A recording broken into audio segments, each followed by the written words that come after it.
আজকে দিনটা খুবই ভালো। সকাল সকাল ঘুম থেকে উঠে স্নান টান করে আমি এখন চলে যাচ্ছি ফুল তুলতে বাগানে।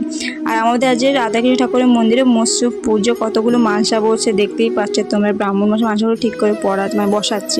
সামনে তুলসী মৎস্যব রয়েছে, আর এই যে সামনে আলপনা করেছে, তো এই আলপনার ভিতরে তুলসী মৎস্যবটাকে বসানো হবে। আর আমি দেখো এদিকে ধুনুচিগুলো রেডি করছি, যেহেতু ধুনুচিগুলো পুজোতে রাখবে তাই আমি নারকেল ছোবলাগুলো দিয়ে আগে থেকে ধুনুচিগুলো রেডি করে রাখছি। আমাদের পুচকিগুলো দেখো নকল টাকা নিয়ে আমাকে পুরো ঠকালো, ভাবলাম আমি আসল টাকা, তারপরে নকল টাকা। আর ফাইনালি আমাদের পুজো শুরু হয়ে গেছে, ব্রাহ্মণ মাসে চলে এসে অনেকক্ষণ আগেই। তো পুজোটা এখন শুরু হলো, সব কিছু রেডি করে দেওয়া হওয়ার পরে দিদা প্রথম পুজোতে বসলো। দিদাই ফার্স্ট বসছে পুজোতে, আর মাসিকে নিয়েই পুজোতে বসছে, কারণ মাসির জন্য দিদা মানত করেছিল এই মন্দিরে যাতে মাসি সুস্থ হয়ে যায়। তো মাসি অসুস্থ ছিল, এখন মাসি সুস্থ, তাই মাসিকে নিয়েই পুজো দিচ্ছে দিদা এখন। আর দেখো আমার দাদু কি করছে, দাদু এখন আমার বোনকে তিলক পরাচ্ছে। তো সবাইকে এখন দাদু তিলক পরাবে। আর মাসিকে দেখো, মাসির পুজো দেওয়া হয়ে গেছে, মাসির মুখটা কত সুন্দর লাগছে তিলক এঁকে, খুব ভালো লাগছে। আর দাদু এখন আমার মেশোকে তিলক পরাচ্ছে। আর তিলক পরতে খুবই ভালো লাগে, এটাই নিয়ম। আর রাধাকৃষ্ণ ঠাকুর মন্দিরে তিলক পরাটাই উচিত সবাই। আর এই যে দেখো এর তো তিলক পরেছে, ফোঁটা ফোঁটা দিয়ে দিয়েছে। আর দেখো ছোট দিদা এখন তাকে তাকে হাসছে আমি ভিডিও করছি বলে। এখন আমার দিদা আমাদের পুচকিটাকে এখন তিলক পরাচ্ছে। দেখো পুচকির মুখটা কত সুন্দর মিষ্টি লাগছে তিলকটা পরে। এখন তিলক দিদা আমাকে পরাবে। আমি ভাবি যে সবাইকে তো তিলক পরাচ্ছে, আমাকে কেন পরাচ্ছে না, যেহেতু আমি ভিডিওটা করছিলাম তো আমাকে পরাচ্ছিল না। তারপরে এখন আমাকে বললো দিদা তিলক পরাবে। তো দেখো ফাইনালি তিলকটা পরে নিয়েছি, কেমন লাগছে আমাকে দেখতে কিন্তু বলো। দিদা এখন দিদার যাকে তিলক পরাচ্ছে, দিদা যা এখন টুকুস করে দিদার পায়ে একটু গড় করে নিল, যেহেতু দিদা বয়সে বড়, সম্পর্কেও বড়, তিলক পরাচ্ছে গড় করে নিল। আর ব্রাহ্মণ মশাই এখন পুজো দিচ্ছে, যেহেতু আমাদের পুজো এখনও শেষ হয়নি, পুজো হচ্ছে এখনও। আর পাশে থেকে পাশের মন্দির থেকে ওদেরকে ঠাকুর নিয়ে আসলো আমাদের মন্দিরে দর্শন করাতে। আর ওদের হচ্ছে তোমার যেহেতু সন্ন্যাসী নিয়েছে, ওদের শিব ঠাকুর উঠেছে, আমাদের রাধাকৃষ্ণ ঠাকুরের মন্দির পুজো হচ্ছে, আমাদেরও শিব ঠাকুর উঠেছে। তো এখানকার এটাই নিয়ম, যাদের শিব ঠাকুর ওঠে তো ওই ঠাকুরের ফটো নিয়ে সবার বাড়িতে যেতে হয়। তো দেখো এখন আমাদের বাড়িতে ঠাকুরকে নিয়ে এসে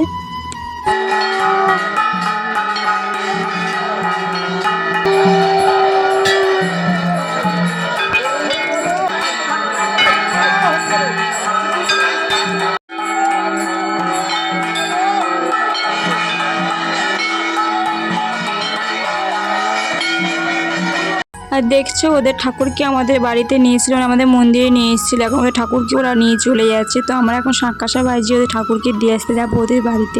সত্যি কথা বলতে গ্রামের বাড়িতে না আসলে এই নিয়মগুলো বেশ জানা যায় না। আর খুবই ভালো লাগলো ঠাকুরকে নিয়ে এসছে আমাদের মন্দিরেতে।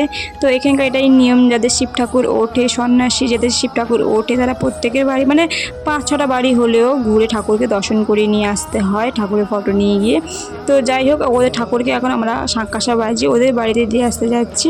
আর দেখো দূরে ওদের বাড়ি থেকে লোক আসছে ঠাকুরকে নিয়ে যেতে এখন।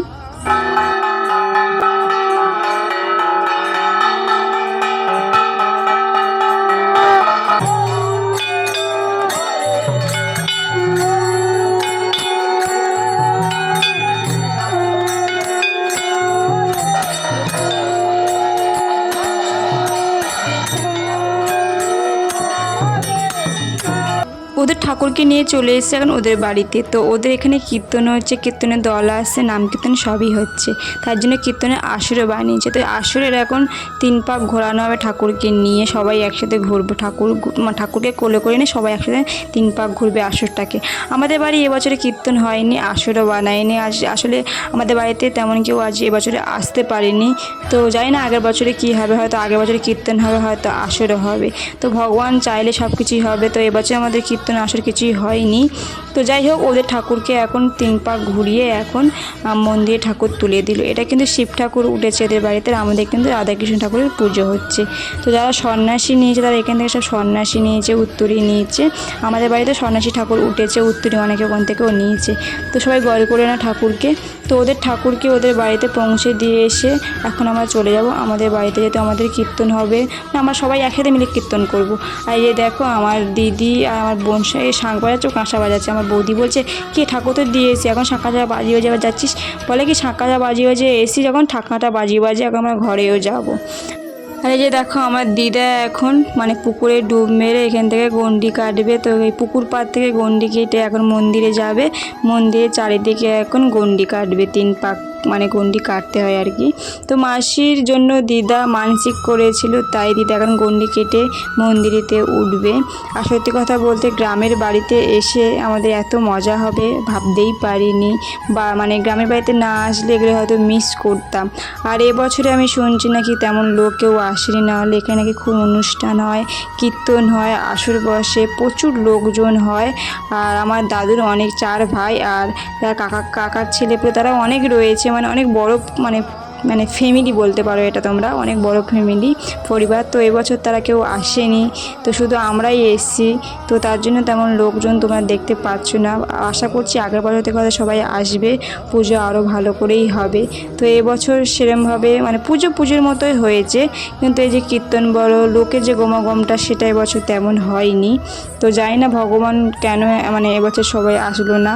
তো আগের বছর নিশ্চয়ই সবাই আসবে, আবার আগের বছর আরও গম গম করে সব কিছু। দিদা এখন মন্দিরে মানে গণ্ডি কাটা হয়ে গেছে, তো তুলসী মহোৎসব করেছে, তো তুলসী মহোৎসবে এখানে গণ্ডি কাটলো। আর দিদা দেখো এখন বসে রয়েছে, মাসি কোলে বসছে, যেহেতু মাসিকে নিয়ে মানে পুজো মানে মানসিক করেছিল, মাসিকে এখন কোলে বসে প্রণাম করছে মাসি ঠাকুরকে, তুলসী ঠাকুরকে। আর দিদা পায়ে গড় করবে। এখানকার এটাই নাকি নিয়ম যে দিদা যেহেতু গণ্ডি কেটেছে, তো দিদা যেহেতু মানে মেন মূল সন্ন্যাসী হয়েছে আর কি, তো তার জন্য দিদার কোলে সবাই বসবে, ঠাকুরকে গড় করবে আর দিদার পায়েও গড় করবে। তো দেখো আমরা সবাই এক এক করে ঠাকুরকে গড় করছি দিদার কোলে বসে, আর দিদার পায়েও গড় করছি। মানে দিদার থেকে যারা বয়সে ছোট তারা সবাই দিদার কোলে বসে ঠাকুরকে গড় করবে, দিদার পায়েও গড় করবে। যারা দিদার থেকে বয়সে বড় তারা করবে না, শুধু যারা দিদার থেকে বয়সে ছোট তারাই করতে পারবে না, এটা নাকি করলে ভালো। তো যাই হোক, আমাদের তো খুব ভালো লাগছে গ্রামে এসে এই যে পরিবেশগুলো বলো, এই যে নিয়মগুলো বলো, কলকাতা থাকাতে এগুলো আর দেখতে পেতাম না, বা এগুলো আর হতো না দেখা।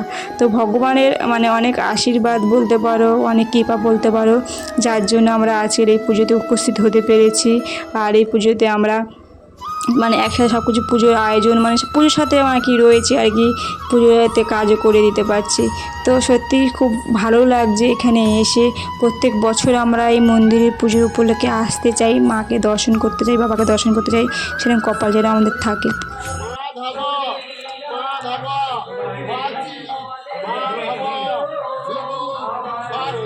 আর এদিকে দেখো সবাই সবার তালে আছে, এদের দুজনের তালে আছে। দেখো এরা এখন ফটো তুলছে, আর এখন দাদুকে ধরে রেখেছে দেখো আমার দিদি। আর দেখো এখন আমরা কীর্তন করবো সবাই একসাথে মিলে, যেহেতু আমাদের কীর্তনের লোক আসেনি, আসর হয়নি, তাই আমরা মন্দিরে বসে এখন সবাই মিলে একসাথে ঠাকুরের নাম ধাম করব, কীর্তন করব। তো মন চাইলে সব কিছুই করা যায়, তাই না? আসর বসেনি, কীর্তনের লোক আসেনি, তাই গিয়েছে আমরা সব একসাথে কীর্তন করব। তো চলো এখন সবাই মিলে কীর্তন করি।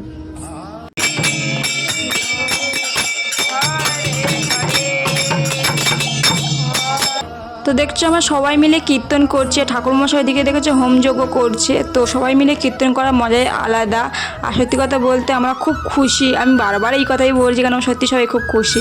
তো এখন আমরা সেই ধুলো মাখে, কাদা ধুলো মাখে না, তো যাই হোক সেটা আমাদের এখন ধুলো মাখাতে হচ্ছে সবাইকে, মানে একটা ঠাকুরের মন্দিরে এখন মানে এগোর ওগোর দিয়ে যে যেরকমভাবে ধুলো মাখতে পারে। তো এই ধুলো মাখলে নাকি অনেক রোগ থেকে মুক্তি পাওয়া যায়, অনেক কিছু ভালো, তাই সবাই এখন আমরা এক এক করে ধুলো মাখবো।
আজকের ভিডিও তোমাদের কেমন লাগলো সেটা কিন্তু অবশ্যই কমেন্টে জানিও। তো এখন আমি এখানে শেষ করছি। টাটা, নেক্সট ভিডিও দেখা হচ্ছে।